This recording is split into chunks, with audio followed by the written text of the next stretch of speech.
Doctor Agarwal's கண் மருத்துவமனை இலவச கண் பரிசோதனையை வழங்குகிறது. Book appointment now.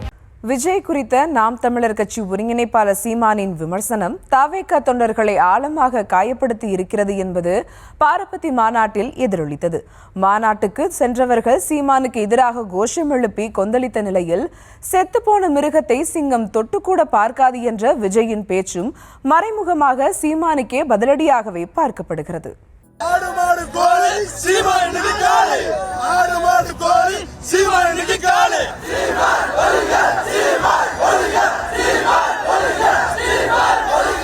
அரசியல் எதிரி திமுக, கொள்கை எதிரி பாஜக என விஜய் அறிவித்த போதிலும் பாரபத்தி மாநாட்டில் திமுக எதிர்ப்பை விட நாம் தமிழர் கட்சி மீது தாவக்கவினருக்கு வெளிப்பட்ட வெறுப்பு வழக்கத்திற்கு மாறாகவே இருந்தது.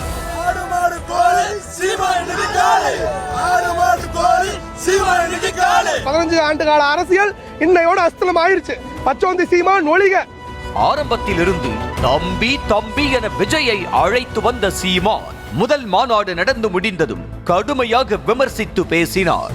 திராவிடமும் தமிழ் தேசியமும் இரு கண்கள் என பேசியதை குறிப்பிட்டு, ஒன்னு இந்த பக்கம் நில்லு, இல்லைன்னா அந்த பக்கம் நில்லு, நடுவுல நின்னா லாரியில அடிபட்டு செத்து விடுவாய் என காட்டமாக விமர்சித்தார்.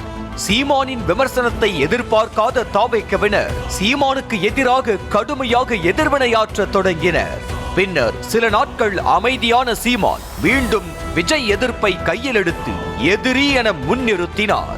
ஆளும் கட்சிகளை விட்டுவிட்டு புதிதாக களத்திற்கு வந்த விஜயை எதிரியாக முன்னிறுத்திய சீமானின் அரசியலுக்கு பின்னணியில் வேறொரு கணக்கும் இருப்பதாக பேசிக் கொள்ளப்பட்டது. இந்த நிலையில் கடந்த சில நாட்களுக்கு முன்பு விழுப்புரத்தில் பேசிய சீமான் தாவேக்கவினர் தளபதி தளபதி என கத்துவது தலைவிதி தலைவிதி என்றுதான் கேட்கிறது எனவும், டிவிக்கே டிவிக்கே என்று கூறுவது டிவிக்கே டிவிக்கே என்றுதான் கேட்கிறது எனவும் கூறியது தாவேக்கவினரை கடும் கோபத்தில் ஆழ்த்தியது. சமூக வலைத்தளம் முழுக்க சீமானுக்கு எதிரான பதிவுகள் ஆக்கிரமித்தன.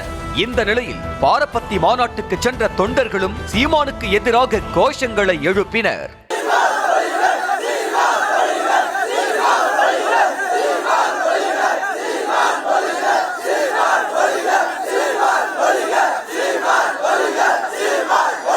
அத்தோடு நாம் தமிழர் கட்சி ஒரு கவுன்சிலர் சீட்டு கூட வெல்ல முடியவில்லை என்ற தாவேக்கவினர் சீமானுக்கு எதிராக பொங்கி எழுந்தனர். சீமான் கடைசி வரைக்கும் கத்திக்கிட்டே தான் இருக்கணும்.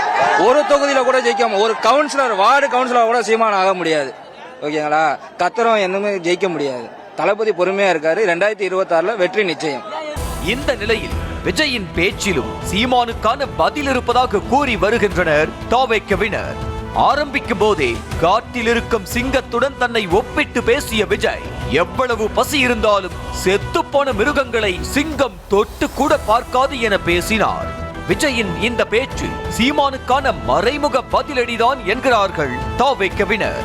ஆரம்பத்தில் அண்ணன் சீமான் மீது விஜயும் சாஃப்ட் கார்னரில் தான் இருந்தார். இருவரும் கூட்டணி அமைத்து திமுகவை வீழ்த்திவிடலாம் என்று கூட கணக்கு போடப்பட்டது.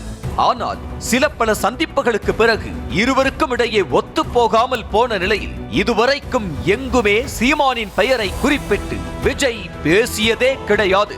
சீமானின் விமர்சனத்தை விஜய் கண்டுகொண்டது கிடையாது என்பது அந்த மௌனத்தில் இருந்தே புரிந்து கொள்ள முடிந்தாலும், ஆரம்பத்திலிருந்து தம்பி தம்பி என உரிமை கொண்டாடிவிட்டு அப்படியே மாற்றி எதிரியாக நிறுத்தும் சீமானின் நிலைப்பாடு தாவேக்கவினரை மிகவும் கோபத்திற்கு தான் ஆளாக்கியிருக்கிறது. அவர் சொல்றாரு அணில் அணில், நாங்க அணில் தான்.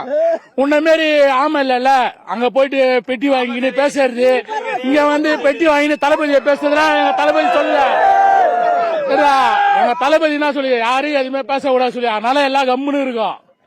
இது ஒரு பக்கம் இருக்க, சம்பந்தமே இல்லாமல் தாவேக்கவினரை சீமான் எதிரியாக்கி ஒழிக கோஷத்தை வாங்கி கட்டிக் கொள்வதாகவே பார்க்கப்படுகிறது. திராவிடத்தை ஒழிக்க வேண்டும் என்ற இடத்திலிருந்து விஜயை எதிர்ப்பதாக சீமான் கூறினாலும், அரை நூற்றாண்டு காலமாக திராவிடத்தை தூக்கி பிடிக்கும் திமுகவை விட்டுவிட்டு புதிதாக கட்சி தொடங்கிய விஜயை எதிர்ப்பதிலேயே சீமானுக்கு என்ன சீக்ரெட் இருக்கும் என்பதும் புரிந்து கொள்ள முடிகிறது என்கிறார்கள் அரசியல் ஆய்வாளர்கள்.